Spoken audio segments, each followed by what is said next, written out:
आप सभी लोगों का स्वागत है। और आइए आज हम लोग फिर निरोग कैसे रहें इस कड़ी को आगे बढ़ाएं। और आज पढ़ते हैं एक और विटामिन के बारे में जिसका नाम है विटामिन के। कौन सा विटामिन पढ़ेंगे आज हम लोग? विटामिन के।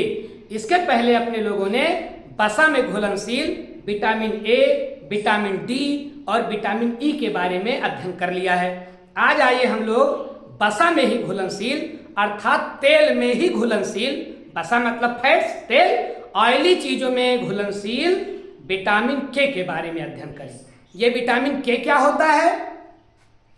विटामिन के तो भैया बुलाने वाला नाम है, लेकिन इसका रियल नाम क्या है? इसका वास्तविक नाम है नेफ्थाक्विनोन।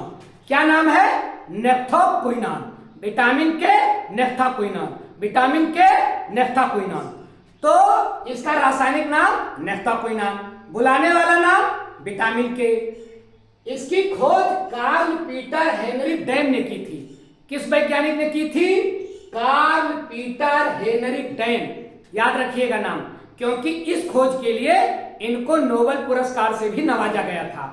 कार्ल पीटर हेनरी डैम किसके खोज करता है? विटामिन के।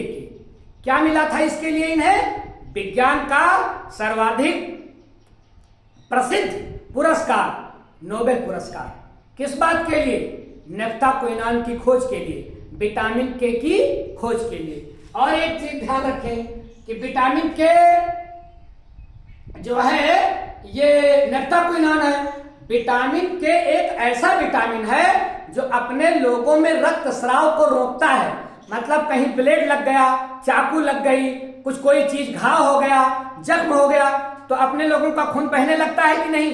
हाँ, बहने लगता है। 2 मिनट, 4 मिनट, 6 मिनट में खून बहना अपने आप बंद हो जाता है। लेकिन किसी किसी व्यक्ति में ये खून बहना बहुत देर तक बंद ही नहीं होता। खून बहना बंद नहीं होगा तो सारा खून बाहर निकल जाएगा, सारा खून बाहर निकल जाएगा तो व्यक्ति मर जाएगा। तो इस बीमारी को क्या बोलते हैं कि रक्त का बहना बंद ही ना हो? इस बीमारी को बोलते हैं भैया हीमोफीलिया। कौन सी बीमारी बोलते हैं? हीमोफीलिया।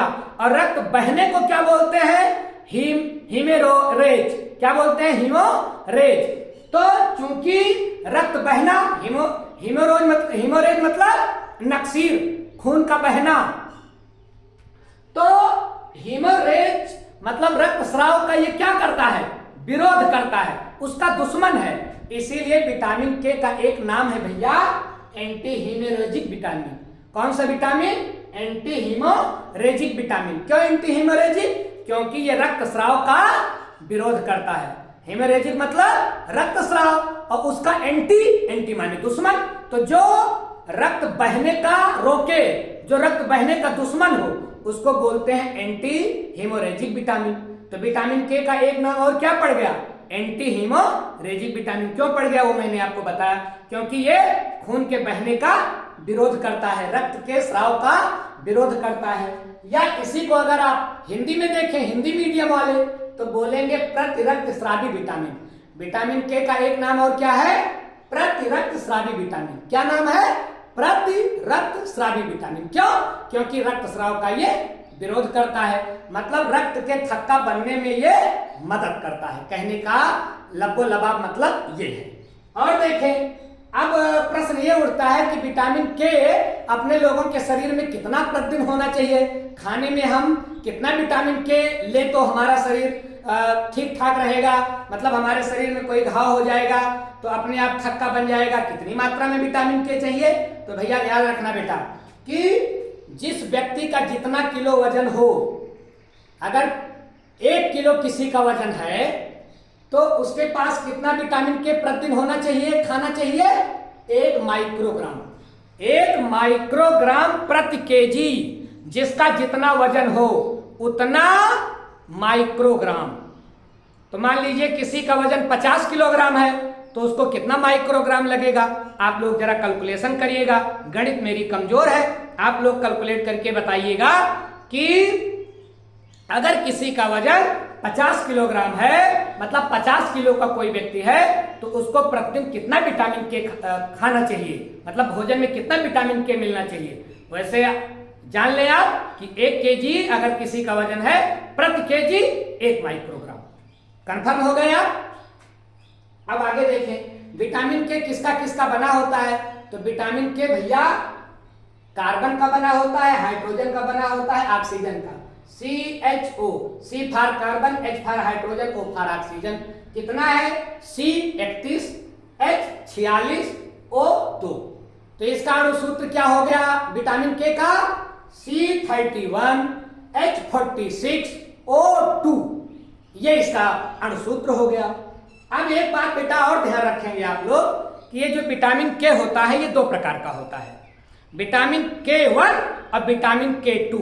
तो आप कहेंगे सर ये दोनों अलग अलग है। हाँ, ये दोनों अलग अलग हैं केवल स्रोत के आधार पर। रही बात इनके काम करने की तो दोनों का काम एक है। जो विटामिन K1 का काम है वही विटामिन K2 का काम है। नाम फिर अलग अलग क्यों रख दिया गया? क्योंकि ये अलग अलग जगह पर पाए जाते हैं। आदमी तो सब एक ही है ना, लेकिन जो भारत में है वो भारतीय है और जो विदेश मतलब जो इंग्लैंड में है वो अंग्रेज है। आदमी तो एक ही है ना, लेकिन स्थान के कारण नाम बदल गया। ठीक वैसे जो विटामिन के शाकाहार में पाया जाता है मतलब साग सब्जी में पाया जाता है वो विटामिन के कहलाता है विटामिन K1। और जो विटामिन के मांस से मिलता है, जंतुओं से मिलता है, उसको हम बोलते हैं बेटा विटामिन K2। तो विटामिन K1 और विटामिन K2 समझ गए। विटामिन K1 कहां से मिलेगा? शाकाहार से। और विटामिन K2 का स्रोत कौन होगा? जंतु। विटामिन K1 का स्रोत कौन होगा? साग सब्जी। विटामिन K1 को बोलते हैं थाइलोक्विनोन। क्या बोलते हैं? थाइलोक्विनोन, इसका रासायनिक नाम। और विटामिन K2 को क्या बोलते हैं? मेनाक्विनोन। मेनाक्विनोन और थाइलोक्विनोन। K1 थाइलोक्विनोन, K2 menaquinone. ये आप नाम याद रखिएगा। अब ध्यान रखें कि ये K1 किसमें किसमें पाया जाएगा। तो मैंने आपको बताया कि विटामिन K1 का स्रोत कौन होंगे? शाकाहार। तो जैसे जितनी हरी पत्तेदार सब्जियां हैं, गोभी है, टमाटर है, इनमें सब में क्या पाया जाएगा? Vitamin K1। और विटामिन K2, तो विटामिन K2 को आप ध्यान रखिएगा कि मांस में, कुछ मांस में तो पाया ही जाता है, लेकिन उसके अलावा ये दूध और दूध से बनी हुई सारी चीजें। तो दूध का स्रोत क्या है?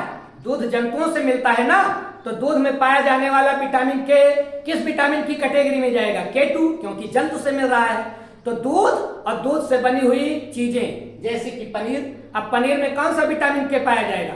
केवल की K2? ना, K2, क्योंकि पनीर कहां से मिल रहा है? दूध से। और दूध किससे मिल रहा है? जंतु से। इसलिए पनीर में कौन सा विटामिन के? K2। और भैया ध्यान रखना कि विटामिन K2 बैक्टीरिया के द्वारा भी बनाया जाता है। अपने लोगों के आंत में पाया जाने वाला बैक्टीरिया केवल नुकसान ही नहीं पहुंचाते, कुछ बैक्टीरिया हम लोगों के लिए बड़े लाभदायक भी हैं। तो आंत में पाया जाने वाला बैक्टीरिया भी विटामिन K2 का संश्लेषण कर लेता है, अर्थात विटामिन K2 बना लेता है। तो जीवाणुओं के द्वारा बनता है, कुछ मांस में पाया जाता है, और दूध तथा दूध से बने हुए प्रोडक्ट में विटामिन K2 और विटामिन K1 शाकाहार में। कंफर्म हो गए। अब आइए हम लोग देखें कि विटामिन के का हमारे शरीर में काम क्या क्या है। अब पहला काम तो अपने लोगों ने पढ़ ही लिया कि रक्त का थक्का बनाने में मदद करेगा। इसका नाम ही है एंटी हीमोरेजिक विटामिन। तो आओ देखें कि क्या काम करता है। भैया इसका सबसे ज्यादा जरूरी काम है प्रोथ्रॉम्बिन का निर्माण करता है। प्रोथ्रॉम्बिन के निर्माण में सहायक होता है। आप बोलोगे सर ये प्रोथ्रॉम्बिन क्या है? तो भैया अपने लोगों को जब घाव लग जाता है, चोट लग जाती है, खून बहने लगता है, तो कई कई चीजों का निर्माण होता है क्रम से। कई कई चीजों के निर्माण में एक प्रोटीन होता है प्रोथ्रॉम्बिन। ये लीवर में बनता है। कहां बनता है? लीवर में, यकृत में। तो प्रोथ्रॉम्बिन रक्त के थक्का बनाने में बहुत महत्वपूर्ण भूमिका अदा करता है। तो प्रोथ्रॉम्बिन के निर्माण में विटामिन के मदद करता है। अगर प्रोथ्रॉम्बिन नहीं बनेगा तो अपने लोगों का रक्त बहता रहेगा, रक्त का थक्का ही नहीं बनेगा और व्यक्ति मर जाएगा।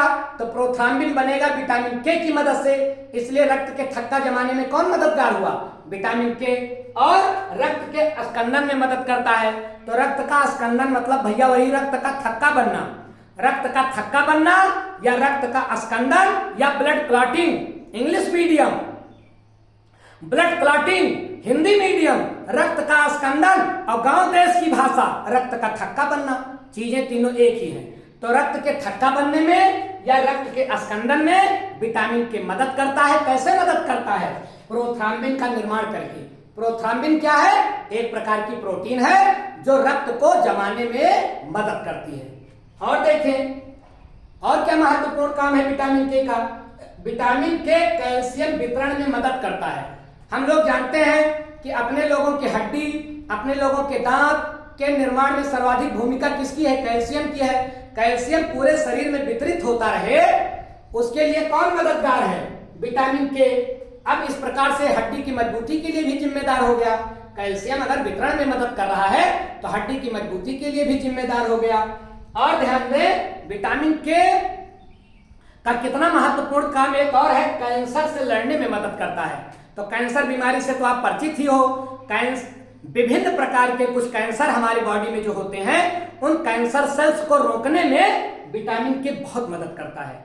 तो कितना महत्वपूर्ण काम हो गया विटामिन के का। और देखें रक्त स्राव, कभी कभी देखिए अपने लोगों को इंजेक्शन लगेगा, ब्लेड लग जाएगा, चाकू लग जाएगी, कहीं गिर जाएंगे, चोट लग जाएगी तो खून बहेगा। लेकिन कभी कभी भैया क्या होता है कि अपने आप खून बहने लगता है। जैसे आप ध्यान दो कि कभी कभी हम लोग ब्रश करते हैं, ध्यान कहीं और रहा, किसी पर गुस्साए हैं तो अपने दांत को ही जोर जोर से ब्रश से रगड़ने लगते हैं। जैसे तेज रगड़ते हैं ब्रश को, ब्रश जो है वो मसूड़े पर चला जाता है तो मसूड़े से अपने आप खून निकलने लगता है। थोड़ा सा प्रेशर पड़ता है तो अपने आप रक्तस्राव होने लगता है अगर विटामिन के कम हो गया तो। और आपने देखा होगा कि कुछ लोगों के नाक से खून आने लगता है अपने आप बिना किसी चोट के, तो इसका मतलब उनको कौन सा झंझट खड़ा हो गया है? इसका मतलब उनके शरीर में विटामिन के की कमी हो गई है। तो रक्तस्राव करता है अगर रक्तस्राव होने लगता है अपने लोगों के शरीर से अगर विटामिन के कम हो जाता है तो। हड्डी कमजोर, जैसा कि अभी अपने लोगों ने पढ़ा कि कैल्शियम के वितरण में मदद करता है। अगर कैल्शियम वितरित नहीं होगा तो हड्डी मजबूत नहीं होगी। अगर विटामिन के की कमी हो गई तो हड्डी कमजोर हो जाएगी, हड्डियां कमजोर हो जाएंगी, क्योंकि हड्डियों का जो मुख्य तत्व है कैल्शियम वो हर जगह पहुंच ही नहीं पाएगा। ग्लूकोज का स्तर मेंटेन रखता है ये विटामिन के। कैसे? अपने लोग जानते हैं कि अपने लोग जो खाते हैं मीठा पदार्थ मतलब ग्लूकोज या शुगर, तो शुगर या चीनी जिसे हम कहते हैं, तो मीठे पदार्थ जो हम खाते हैं वो हमारे ब्लड में जाता है, ब्लड से हमारी कोशिकाओं में जाता है, कोशिकाओं में जलता है तो अपने लोगों को ऊर्जा मिलती है। अब ग्लूकोज अगर ज्यादा होने लगता है अपने लोगों के शरीर में तो कौन सी बीमारी होती है? शुगर ज्यादा हो जाए तो शुगर बीमारी, जिसे हम डायबिटीज कहते हैं। हिंदी मीडियम वाले मधुमेह, इंग्लिश मीडियम वाले डायबिटीज और गांव देश की भाषा में शुगर। तो शुगर ज्यादा जाने लगता है खून में, तो शुगर का स्तर न ज्यादा हो न कम हो, इसमें भी मदद करता है कौन? विटामिन के। मतलब ग्लूकोज का स्तर अपने लोगों के शरीर में एकदम संतुलित रहे, कौन मदद करेगा? विटामिन के। कितना महत्वपूर्ण विटामिन है। तो ये तो रहा बेटा विटामिन के का कार्य। अब अपने लोगों ने इतना पढ़ा तो अपने लोगों के दिमाग में आएगा कि विटामिन के जिसमें पाया जाए उसको खूब खाएं। सावधान, अति किसी चीज की अच्छी नहीं होती है। तो विटामिन के भी अगर ज्यादा हो जाए तो झंझट खड़ा हो जाता है। क्या झंझट खड़ा हो जाता है जरा देखें। विटामिन के अगर अधिक हो गया तो क्या झंझट खड़ा हो जाएगा? पहली बात तो अपने लोगों के लीवर का आकार बढ़ जाएगा, यकृत का आकार बढ़ जाएगा। और यकृत का आकार बढ़ना मतलब यकृत की बीमारी। जितना बड़ा प्रकृति ने यकृत को बना दिया है भगवान ने वो ठीक है, कोई चीज बड़ी हो जाए तो बड़ी झंझट है। आंख बड़ी बड़ी होनी चाहिए, लेकिन जरा सोचो भगवान ने दोनों आंख बढ़िया से बनाया है और अभी एक आंख बड़ी हो जाए और दूसरी आंख छोटी हो जाए तो कितना झंझट हो जाएगा। एक हाथ बड़ा हो जाए दूसरा हाथ छोटा हो जाए, कितनी खूबसूरती बिगड़ जाएगी। यद्यपि यकृत के बढ़ने से खूबसूरती नहीं कम होती, लेकिन यकृत के बढ़ने से, यकृत का बढ़ना एक बीमारी है और इससे शरीर में कई और बीमारियों का जन्म हो जाता है। तो विटामिन के अगर ज्यादा तो लीवर का आकार बढ़ सकता है, और लीवर का आकार बढ़ सकता है तो कई बीमारियां आ सकती हैं, क्योंकि लीवर मल्टी फंक्शन करता है। इसका कई कार्य है अपने लोगों के शरीर में। कभी अपने लोग लीवर के बारे में पढ़ेंगे तो चर्चा करेंगे। अनियमित श्वास, अगर विटामिन के ज्यादा हो गया अपने लोगों के शरीर में तो सांस की जो स्पीड है वो एक नियमित है ना, हर एक स्वस्थ व्यक्ति एक मिनट में 12 से 15 बार सांस लेता है, लेकिन अगर विटामिन के ज्यादा हो गया तो सांस या तो ज्यादा चलने लगेगी या तो कम चलेगी, बहुत झंझट खड़ा हो जाएगा। मतलब ज्यादा नहीं होना चाहिए विटामिन के। और ध्यान रखें, विटामिन के अगर ज्यादा हो गया तो शरीर में कहीं कहीं सूजन भी आ सकती है, तो सूजन का भी जिम्मेदार है स्वेलिंग। शरीर में कहीं कहीं स्वेलिंग हो सकती है, सूजन आ सकती है। और देखें, अगर विटामिन के ज्यादा हो गया तो अधिक पसीना आना। देखा है आपने किसी किसी को कि बिना गर्मी के ही उनके शरीर में पसीना चूता रहता है और उनकी हथेली तक में हमेशा लगता है कि तेल लगा हुआ है। तो ऐसे व्यक्तियों को क्या हो सकता है? वैसे पसीना अधिक आने का कई कारण हो सकता है, लेकिन उसमें से एक कारण विटामिन के की अधिकता भी हो सकती है। अगर अपने लोगों के शरीर में मतलब से ज्यादा विटामिन के है तो पसीना अधिक हो सकता है, मांसपेशियों में अकड़न हो सकती है। अगर विटामिन के ज्यादा हो गया तो पेशियां अपने लोगों की अकड़ सकती हैं। अकड़ना जानते हो ना, कुछ लोग अकड़ते ज्यादा हैं, अकड़ करके कहते हैं जो करना हो कर लो, अकड़ करके खड़े हो जाएंगे और कहेंगे जो करना हो कर लो।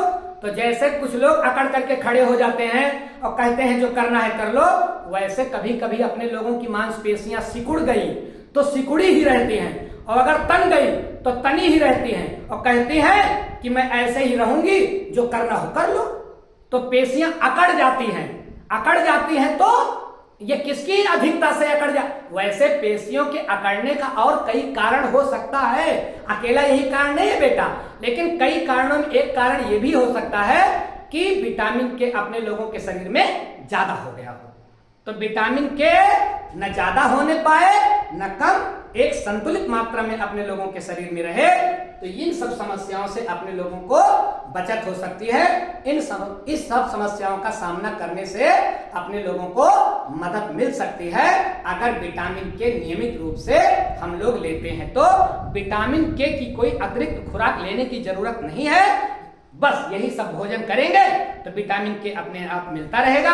हाँ, ऑपरेशन आदि की स्थिति में या अधिक रक्तस्राव की स्थिति में कभी कभी विटामिन के लिए विटामिन के का इंजेक्शन भी लगा दिया जाता है डॉक्टरों के द्वारा।